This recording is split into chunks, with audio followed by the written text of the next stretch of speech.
Mes salutations au peuple du Litako Goma et africain. Je suis Eric Ella, panafricain. Nous faisons immersion du côté de Volodymyr Zelensky, président par usurpation de l'Ukraine, parce qu'il est arrivé en fin de mandat. Normalement, il ne devait pas être dans cette position.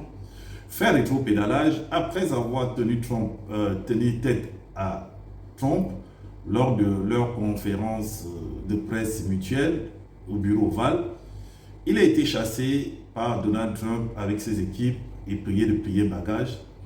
Il a eu un accueil, autant pour moi, triomphal chez les Européens. Il a été tour à tour reçu par plusieurs présidents européens qui lui ont boosté le moral et fustigé l'attitude de Donald Trump.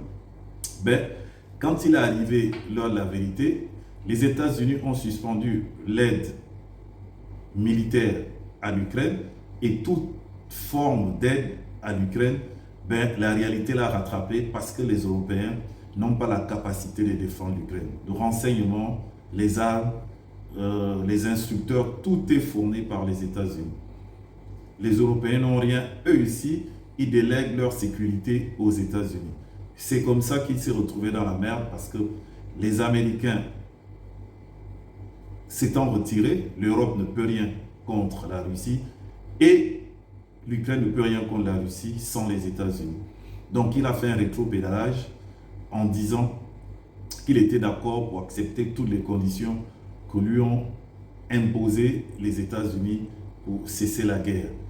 Donc voilà un comédien qui a pensé qu'il était très fort parce que Joe Biden et sa bande étaient en train d'alimenter une guerre où beaucoup d'innocents sont en train de mourir, où c'est un carnage humain, la chair humaine qui devient la chair à pâté. Donc il était temps que quelqu'un de sensé arrive pour arrêter cette tragédie qui se passe en Ukraine. Et je tiens à remercier le président Donald Trump avec son équipe des États-Unis. On l'aime, on n'aime pas, mais au moins il arrête la guerre pour sauver les innocents qui souvent ne sont même pas les membres des familles qui dirigent ces différents pays.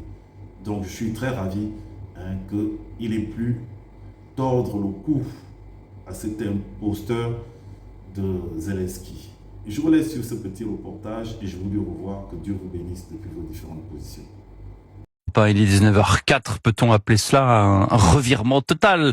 Après la scène inédite dans le bureau Oval, voici que Volodymyr Zelensky tend la main à Donald Trump. Moins de 24 heures après l'annonce du gel de l'aide militaire américaine et 3 jours après cet échange tendu entre les deux hommes à la Maison-Blanche qu'on a pu le voir sur les télévisions du monde entier, le président ukrainien est revenu sur ses positions en disant vouloir arranger les choses. Bonsoir Guillaume Dominguez. Bonsoir Pierre, bonsoir à tous. Ça veut dire quoi? Ça veut dire que Volodymyr Zelensky se dit prêt à une trêve? Et oui, dans un long tweet, le président ukrainien a accepté quasi sans condition toutes les demandes de Donald Trump. Mon équipe et moi sommes prêts à travailler sous la direction ferme du président Trump pour obtenir une paix durable, écrit Volodymyr Zelensky.